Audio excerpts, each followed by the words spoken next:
का कोई मतलब नहीं है, ये विश्वास हमको कराना पड़ेगा। कई लोग ये समझ जोड़ना शुरू कर दें कि मोदी जी का अभियान है, शायद उन्होंने किसी अपने लोभ के लिए, लालच के लिए या किसी स्वार्थ सिद्धि के लिए किया होगा। इसको लोगों के दिमाग से बाहर निकालना है कि एक देशभक्ति की भावना पैदा करने के लिए इस बार का ये अभियान लिया गया है, इसमें सबको इसमें भागीदार होना चाहिए। जैसे हम लोग का हेतु ये है कि हमारे समाज में अपने सामाजिक धार्मिक त्योहार जयंतियां तो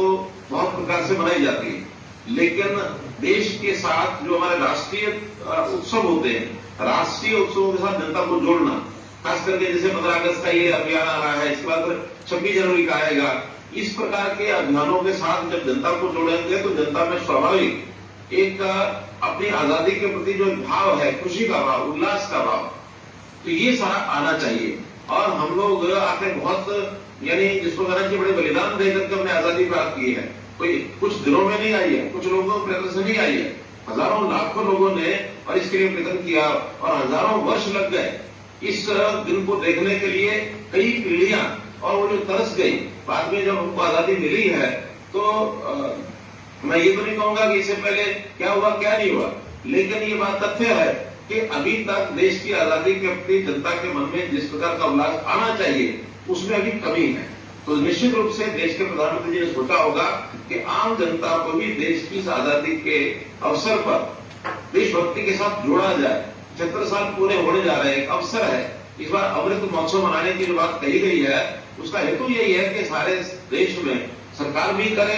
सामाजिक संस्थाएं भी करें, राजनीतिक संस्थाएं भी करें, धार्मिक संस्थाएं भी करें, एनजीओ भी करें, सब लोग इसमें जुटे। यानी देश की 130 करोड़ आबादी, अगर हम मानो बच्चों को, बहुत वृद्ध लोगों को छोड़ भी दें तो भी 80 करोड़ से आसपास आबादी ऐसी बनती है जो स्वयं हर्षोल्लास से और उसके अंदर भागीदार बने। तो पहला एक टारगेट है कि हर घर पर झंडा, केवल घर तक सीमित रखना ऐसा नहीं है, घर के साथ हमारा मानो जितने सरकारी कार्यालय हैं उनके ऊपर भी, संस्थाओं के कार्यालय हैं उनके ऊपर भी, व्यापारिक संस्थान है वहां भी, फैक्ट्रियां हैं वहां, दुकानें हैं वहां, और झंडे के साथ साथ एक अभियान चलता है बैज लगाने का।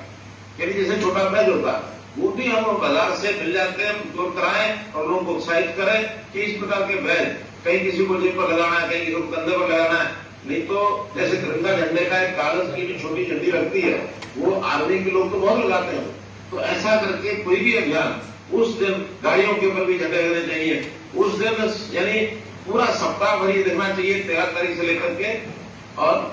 15 तक। तो मानो 13 से 15 भले ही कम समय, लेकिन पूरा सप्ताह ये एक अभियान ऐसा करना चाहिए कि राष्ट्रीय उत्सव की तरह एक वातावरण बनना चाहिए। वातावरण जब बनता है उस समय कुछ छोटे मोटे ऐसे जो लोग होते हैं जो उल्टा सीधा भी सोचते हैं, अगर इस देशभक्ति के भाव को जागृत करने के पीछे एक मंशा और